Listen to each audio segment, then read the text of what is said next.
सब कोशिशों, कंप्यूटर के बावजूद, दिमाग के बावजूद, हजारों लाखों लोगों की पल पल की रिपोर्टिंग और मेहनत के बावजूद दो ट्रेनें आपस में लड़ जाती हैं।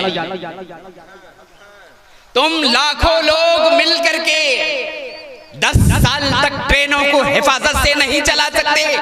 वो कैसा खुदा है जो आदम से लेकर के सूरज को टाइम से निकालता है और टाइम से डुबा देता है, चांद को टाइम से निकालता है और चांद को टाइम से डुबा देता है। न चांद कभी सूरज से लड़ा और न सूरज कभी चांद से लड़ा। कहो तुम बनाते हो, तुम इंसान हो, तुम नाकिस हो, वो कामिल है, उसकी हर चीज में कमाल है। जिस दौर पे नाज़ा थी दुनिया,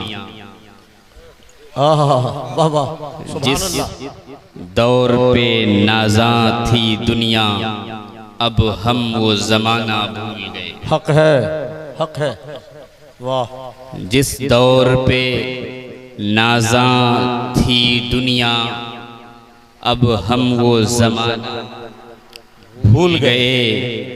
दुनिया की कहानी याद रही और अपना फसाना भूल गए। हक, हक, दुनिया की कहानी याद रही और अपना फसाना भूल गए।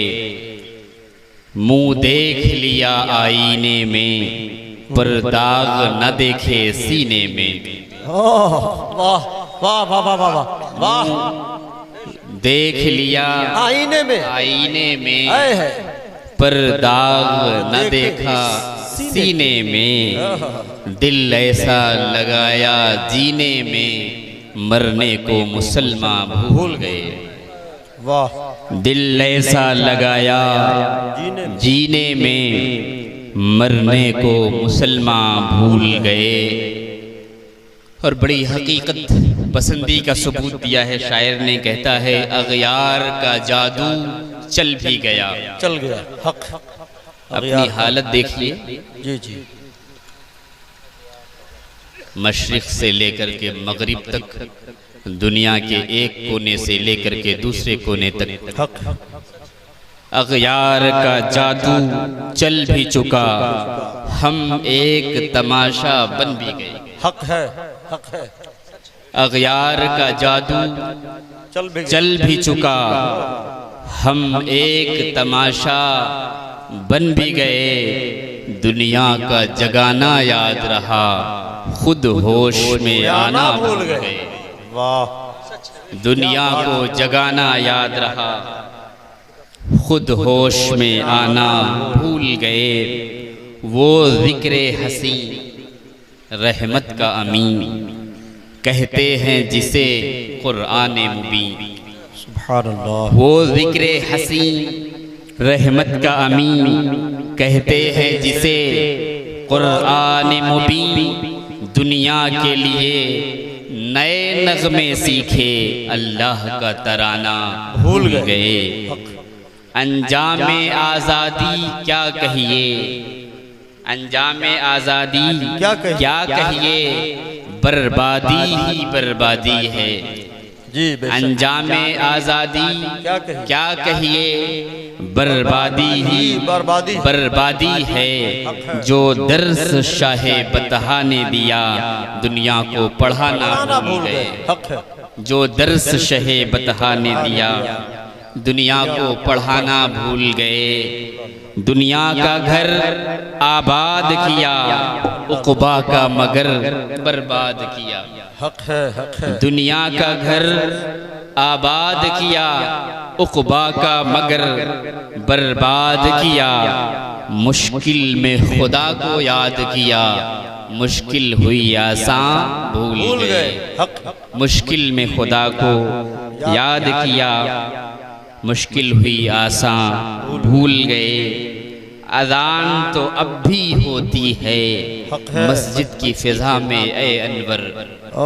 अज़ान तो अब भी होती है मस्जिद की फिजा में ए अनवर। जिस ज़र्ब से दिल हिल जाते थे, वो ज़र्ब लगाना भूल गए। जिस दौर पे नाज़ा थी दुनिया, अब हम वो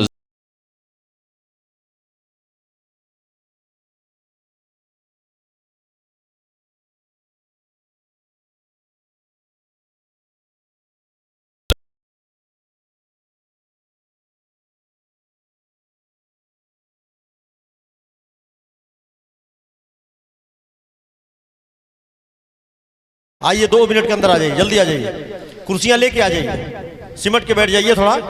बड़ी अच्छी प्यारी गुफ्तगू हो रही है, दिल को छू जाने वाली गुफ्तगू है और आप इससे मुस्तफीज हों, फायदा हासिल करें। आ जाएं, बढ़ जाएं मेरे भाई, जल्दी जल्दी जल्दी जल्दी आ जाएं।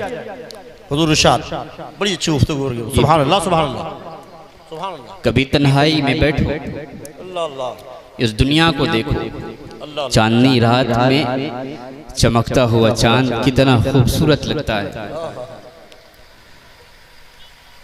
जब दिन का वक्त हो, सूरज को देखो, अल्लाह ने सूरज के अंदर कैसी चमक, कैसी दमक और कैसा कहर रखा है। पहाड़ी इलाका है, चले जाओ, हम एक जमीन पे रहते हैं, कितना ऊंचा पहाड़ है कि अगर गौर से देखा जाए तो इंसान की टोपी सर से पैर में आ जाए।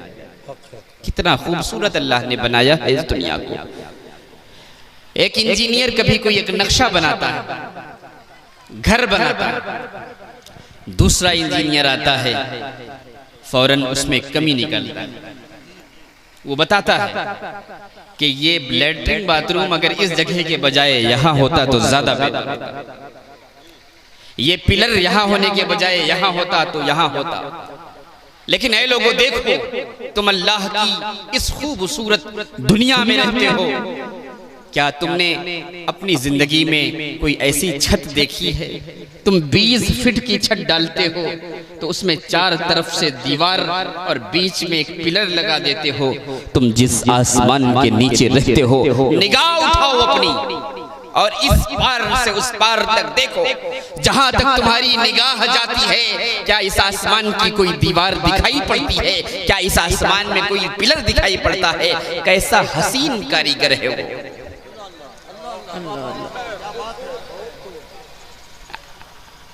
अभी हिंदुस्तान में हजारों ट्रेन चलती है, उन हजारों ट्रेन को चलाने में लाखों लोग जॉब करते हैं। गोरखपुर से कौन सी ट्रेन कितने बजकर कितने मिनट पर प्लेटफॉर्म को छोड़ती है, फौरन इंटरनेट के जरिया से उस रूट पर चलने वाले सारे स्टेशन को खबर हो जाती है।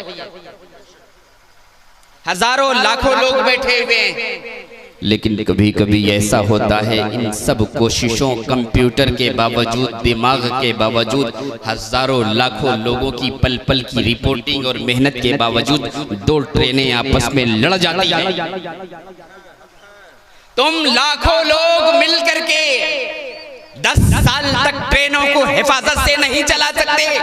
वो कैसा खुदा है जो आदम से लेकर के सूरज को टाइम से निकालता है और टाइम से डुबा देता है, चांद को टाइम से निकालता है और चांद को टाइम से डुबा देता है। ना चांद कभी सूरज से लड़ा और ना सूरज कभी चांद से लड़ा। कहो तुम बनाते हो, तुम इंसान हो, तुम नाकिस हो, वो कामिल है, उसकी हर चीज में कमाल है। बेशक, सुभान अल्लाह, सुभान अल्लाह, माशाअल्लाह, वो खुदा है, माशाअल्लाह, वो परवरदिगार।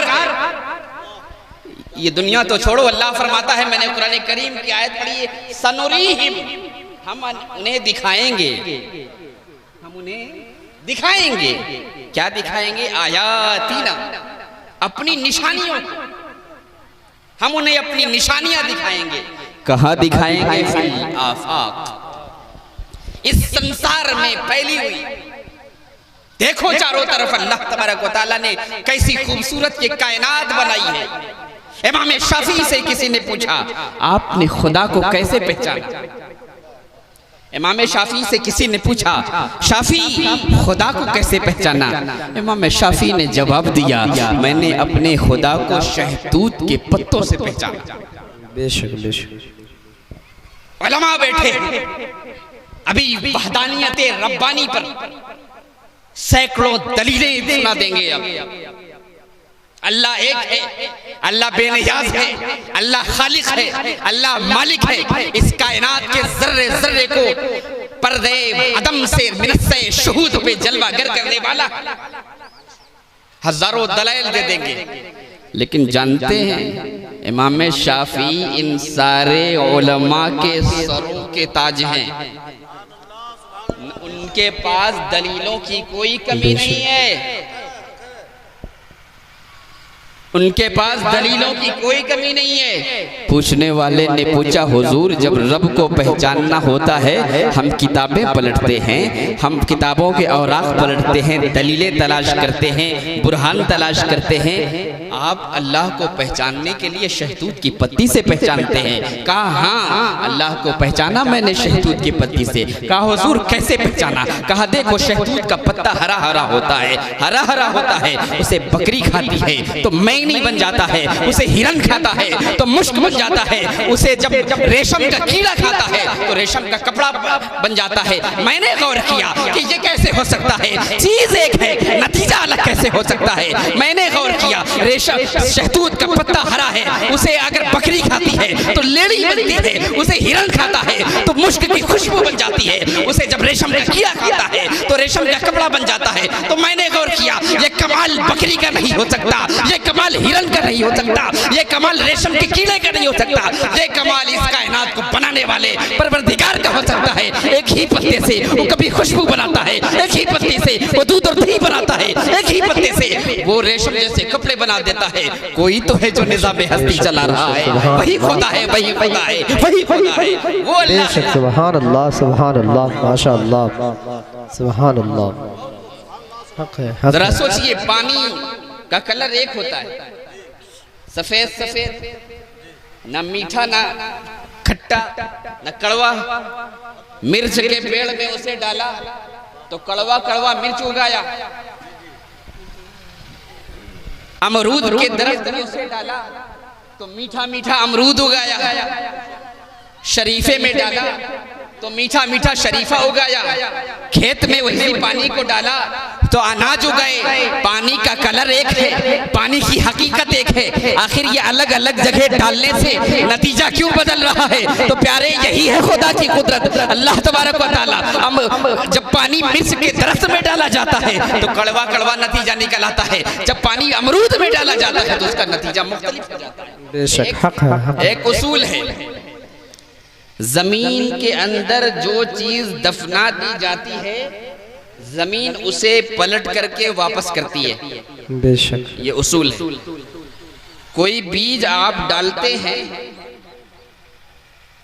3 महीने के बाद वो फसल बन जाता है, जमीन में बीज गड़ा होता है वो फसल बन जाता है। ये जो पेड़ खड़ा हुआ है 50 साल 20 साल 10 साल पहले इसे किसी ने एक छोटी सी कौपल की शक्ल में गाड़ा होगा, एक छोटे से पौधे की शक्ल में लगाया होगा। जब ये पेड़ आज हरा भरा है जमीन ने इसे उगाया है। तो ये उसूल है, जमीन में जो चीज डाली जाती है वो दोबारा उग आती है, दोबारा खिल आती है, दोबारा उभर आती है। लेकिन प्यारे ये उसूल कुल्ली नहीं है। अगर यही उसूल होता तो आपके गांव के कब्रिस्तान में बाप दादा जो मर करके गए हैं जिन्हें आपने दफन किया है वो दोबारा खड़े हो जाते कि नहीं खड़े हो जाते? इंसानों का पेड़ लग जाता कि नहीं लग जाता?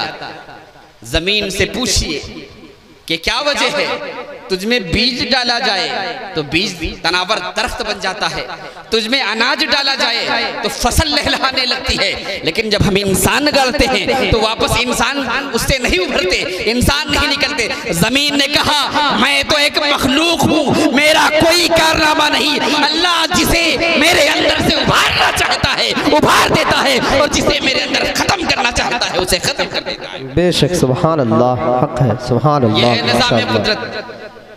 इस दुनिया को छोड़ो, खुद अपने आप को देखो। वफी अंफुसिहिम, आयत का अगला हिस्सा क्या है? वफी अंफुसिहिम, खुद अब उनके वजूद में, खुद उनके जिस्म में, खुद उनके बदन में अल्लाह की निशानियां मौजूद हैं। कभी शीशे के सामने खड़े होकर के खुद को देखो, अल्लाह ने तुम्हें कितना खूबसूरत बनाया। बेशक बेशक, कितना खूबसूरत और कितना प्यारा बनाया है अल्लाह ने इंसान, कितना खूबसूरत बनाया।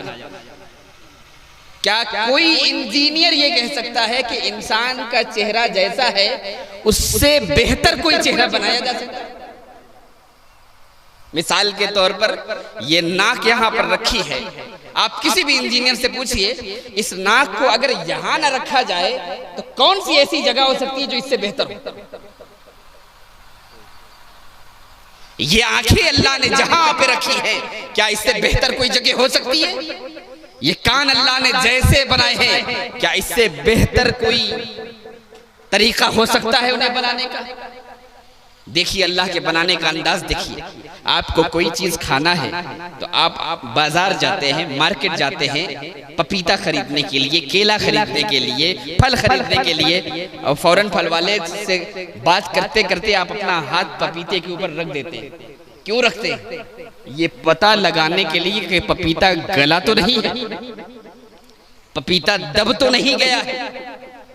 तो आपके पेट में जाने से पहले ये पहली चेकिंग है किसी भी ग़िज़ा की। आपके पेट में जाने से पहले सबसे पहले ये चेकिंग पॉइंट है। हाथ चेक करता है कि जिस चीज को आप खाने के लिए खरीद रहे हैं वो गली तो नहीं है, वो दब तो नहीं गई है। हाथ लगाते ही पता चल जाता है कि केला अंदर से पिलपिला हो चुका है, दब चुका है। हाथ लगाते ही पता चल जाता है कि पपीता हद से ज्यादा गल चुका है।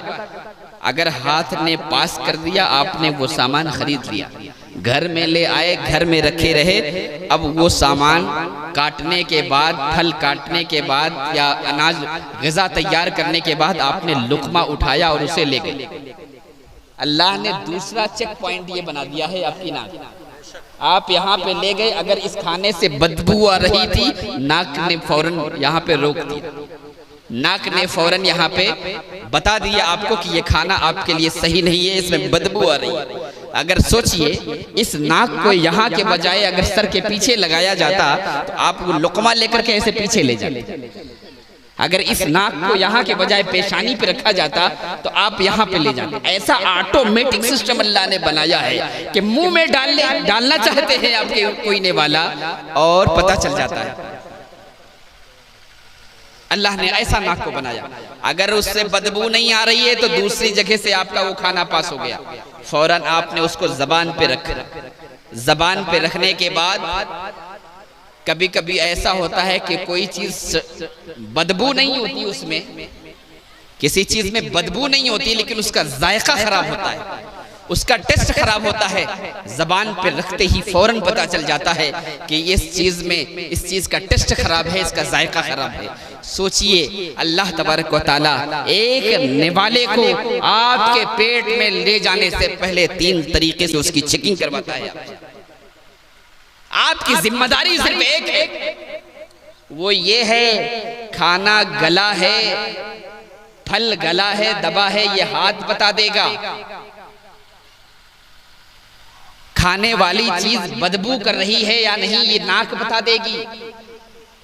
जिस चीज को आप खा रहे हैं उसका जायका, उसका टेस्ट अच्छा है, बुरा है, कड़वा है, मीठा है, ये आपकी जबान बता देगी। आपकी जिम्मेदारी सिर्फ एक है कि आपको ये पता करना है कि आप जो खाने जा रहे हैं वो आपके लिए हलाल है या हराम, वो आपके लिए हलाल है या हराम है। अल्लाह ने ऐसा खूबसूरत इंसान को बनाया, इतना खूबसूरत बनाया है कि इंसान अगर अपने वजूद पर गौर कर ले, जरा सोचिए तो सही। आप पैसे से मोहब्बत करते हैं, आप हर चीज से मोहब्बत करते हैं, लेकिन अगर आपसे कोई कहे कि 2 लाख रुपए ले लीजिए, अपनी एक आंख निकाल करके दे दीजिए, आप दे देंगे? पैसे से इतनी मोहब्बत है कि भाई का मर्डर कर देंगे, ईमान, दीन, धर्म सब बेच देंगे। लेकिन अगर अल्लाह की जो नेमत आपको मिली हुई है आँख की शक्ल में, कोई 10 लाख रुपए दे करके भी अगर उसे निकलवाना चाहेगा, आप नहीं निकालेंगे। इसलिए आप जानते हैं अल्लाह ने मुझे जिस्म की शक्ल में जो नेमतें दी हैं, पैसों से उनकी कोई कीमत नहीं लगाई जा सकती। जब इंसान अल्लाह की इन नेमतों का एतराफ करता है, नमाज में खड़ा होता है और कहता है अल्हम्दुलिल्लाह रब्बिल आलमीन, ऐ परवरदिगार देख ये संसार तेरी रहमतों से भरा हुआ, मेरा पूरा वजूद तेरी रहमतों, तेरी कारीगरी का गवाह है। अल्हम्दुलिल्लाह रब्बिल आलमीन, तमाम तारीफ तेरे लिए है, तमाम हम्दो सना तेरे लिए है। अर्रहमान अर्रहीम, जब बंदा ये कहता है, कुरान करीम की बात हो रही है, ये कुरान करीम की मौजूदा तरतीब के एतबार से इस तरतीब को तरतीबे तौकीफी कहते हैं, तरतीबे नुज़ूली ये नहीं। ये तरतीब क्या है? तरतीबे तौकीफी है जो हमारे सामने मौजूद है। कुरान करीम की सब सूरतें एक एक मर्तबा उतरी हैं अल्लाह के नबी पर। सूरे फातिहा को ये खासियत हासिल है कि रसूलुल्लाह पर इसे 2 मर्तबा उतारा गया है। और सूरतों की ये खासियत है कि आप 30 पारे में से कोई 3 आयतें छोटी छोटी, 1 आयत बड़ी पढ़ लें, नमाज हो जाएगी। लेकिन सूरह फातिहा की ये खासियत है कि दुनिया में कोई ऐसी रकात नहीं पढ़ी जा सकती जिसमें सूरह फातिहा न पढ़ा जाए। उसी सूरह फातिहा में बंदा कहता है अल्हम्दुलिल्लाह रब्बिल आलमीन, ऐ परवरदिगार तमाम तारीफें तेरे लिए। जब बंदा ये कहता है अल्लाह फरिश्तों को बुलाता है, फरिश्तों इधर आओ, मेरे पास आओ, मेरे करीब आओ, इधर इधर आओ। फरिश्ते जमा होते हैं। अल्लाह फरिश्तों से कहता है देखो हमिदनी अब्दी, मेरा बंदा मेरी तारीफ कर रहा है, मेरा बंदा मेरी तारीफ कर रहा है, मेरी हम्दो सना कर रहा है। अच्छा ये बताइए, मैं आपको 500 रुपए दूं, आप 500 रुपए 10 मिनट के बाद मुझे वापस कर दें तो मैं फख्र करूंगा, इसलिए बहुत खुश हो जाऊंगा। इसलिए कि आपने जो मुझे दिया है वो मेरा दिया ही दिया है। लेकिन अल्लाह तबारक व तआला की रहमत तो देखिए, हम जो अल्लाह की तारीफ कर रहे हैं वो भी अपनी तरफ से नहीं कर रहे, अल्लाह ने महबूब के जरिया से सिखाया। अल्हम्दुलिल्लाह रब्बिल आलमीन। हमारा काम ये है, अल्लाह ने जैसे सिखाया, महबूब ने जैसे पढ़ाया, मुस्तफ़ा ने जैसे बताया, बस अपनी जबान से उसे अदा कर दो। जब तुम नमाज में खड़े होकर के अल्हम्दुलिल्लाह रब्बिल आलमीन कह रहे होते हो, उधर आसमानों पर फरिश्ते बारगाह रब्बानी में अल्लाह के हुक्म पर जमा हो रहे होते हैं और अल्लाह तुम्हारी किस्मत पर फख्र कर रहा होता है। याद रखिएगा, अल्लाह का इस बात पर शुक्र अदा कीजिए कि अल्लाह ने आपको उस कौम में पैदा फरमाया जो सिर्फ एक परवरदिगार के सामने अपनी पेशानी को झुकाती है। वरना जब लोग सूरज को देखते हैं, सूरज ही को अपना माबूद मान बैठते हैं।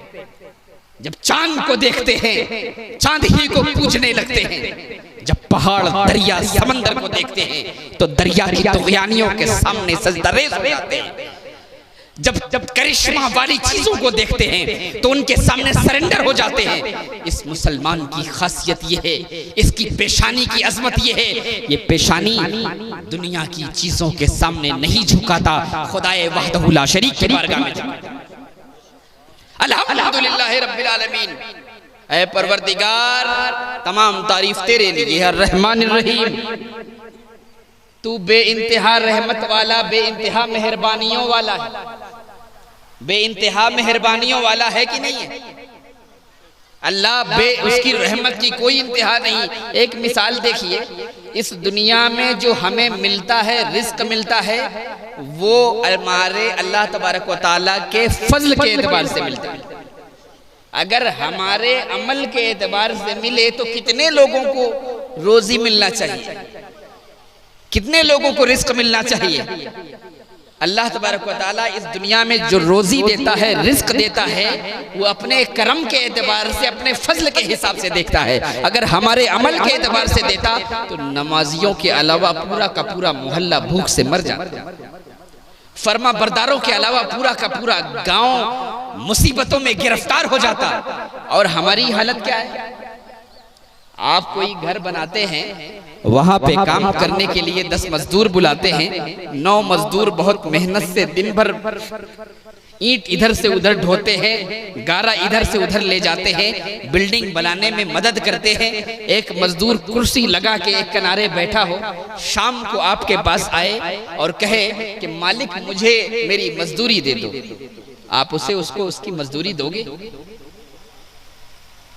सुबह से 9 बजे से लेकर के 5 बजे तक कुर्सी लगा के बैठा हुआ है, एक भी काम नहीं किया, शाम को आके आपसे मजदूरी मांगता है, आप मजदूरी उसे देंगे? हमारी और आपकी हालत ये है, हमारा और आपका दिल इतना छोटा है कि हम एक दिन भी ऐसे काहिल मजदूर को मजदूरी नहीं दे सकते। अगर हम 500 रुपया देते हैं तो माथे का पसीना उसके पैर में जब तक नहीं आ जाता तब तक नहीं देते। लेकिन अल्लाह कितना करीम है, तुम नाफरमानी पर नाफरमानी करते जा रहे हो, वो रिस्क पे रिस्क देते जा रहा है। वो कितना मेहरबान है कि गुनहगार गुनाह करते जा रहा है, लेकिन अल्लाह फरिश्तों के जरिया से रोजी के दरवाजे उस पर खोलते जा रहे हैं। अर्रहमान अर्रहीम, इसी एहसान का एतराफ है। परवरदिगार तू कितना मेहरबान, कितना रहम करने वाला है। उसके बाद कहता है मालिक यौमिद्दीन। यहाँ दुनिया में कोई जमीन का मालिक है, कोई मकान का मालिक है, कोई दुकान का मालिक है, कोई खेत का मालिक है, कोई खलियान का मालिक है, लेकिन हालत ये है जैसे ही सांसें बंद होती हैं सारी मिल्कियतें खत्म हो जाती हैं, सिर्फ एक मालिक रहता है, वो कयामत के दिन का मालिक है, मालिक यौमिद्दीन। परवरदिगार हमारी हालत तो ये है, हमारी हालत तो ये है कि अगर यहाँ पर हमारे कपड़े पर थोड़ा सा धूल पड़ जाए तो हम उसे झाड़ने लगते हैं, लेकिन वही इंसान मरने के बाद 2 ट्राली मिट्टी के नीचे दाब दिया जाता है। और कौन लोग उसे दाबते हैं? जो उसके करीबी लोग होते हैं, भाई, भतीजा, अब्बा, बेटा, और सवाब समझ के डालते हैं, नेकी समझ के डालते हैं और सवाब है। मालिक यौमिद्दीन, इंसान की बेबसी तो देखो। इस दुनिया ने हजारों फिरौन देखे, इस दुनिया ने हजारों नमरूद देखे। जब जिंदा थे तो उनको लगता था कि ये पूरी कायनात हमारे मातहत है। जब वो जिंदा थे तो उनको लगता था कि हम सुप्रीम पावर हैं, लेकिन जब उन्होंने अपनी मौत देखी, जब मौत का सामना किया, तो जमाने ने उनकी बेबसी भी देखी। इंसान बेबस हो जाता है। मालिक यौमिद्दीन, मौला, ये जो दुनिया के लोग सत्ता सत्ता कुर्सी कुर्सी करते रहते हैं, ये 4 दिन का खेल है। दौड़े धूपे कितना कोई, अंत फूट सब माटी हुई। चाहे जितना दौड़ो, चाहे जितना धूपो, मरने के बाद ये बदन मिट्टी होना ही होना है।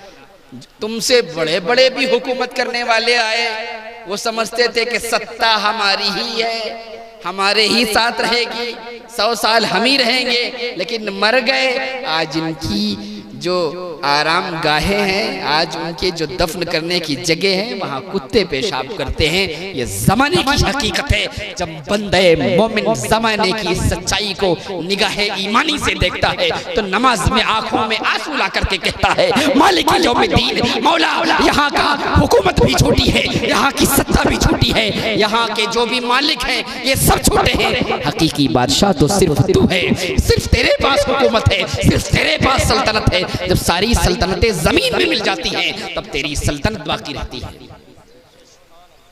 अब अल्लाह तबारक व तआला फरमाता है कि देखो मेरा बंदा जानता है, और याद रखो ये कयामत के दिन का मालिक अल्लाह है। ये जालिम के लिए भी दर्दनाक खबर है और मजलूम के लिए उम्मीद की खबर है। बहुत सारे ऐसे लोग हैं जिन्हें दबाया जाता है, कुचला जाता है, जिन्हें लोग समाज में इज्जत की जिंदगी जीने नहीं देते।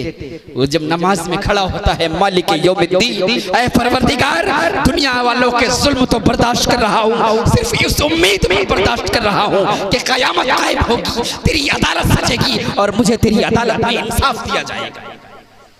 मालिक यौमिद्दीन। अब अल्लाह कहता है फबिइज्जती व जलाली, मेरी इज्जत व जलाल की कसम, अब मेरे बंदे ने अगर मुझसे कुछ मांगा, लइन सअलनी लउतियन्नहु, अब अगर मुझसे कुछ सवाल किया, फबिइज्जती व जलाली, मेरी इज्जत और जलाल की कसम मैं उसे अता कर दूंगा।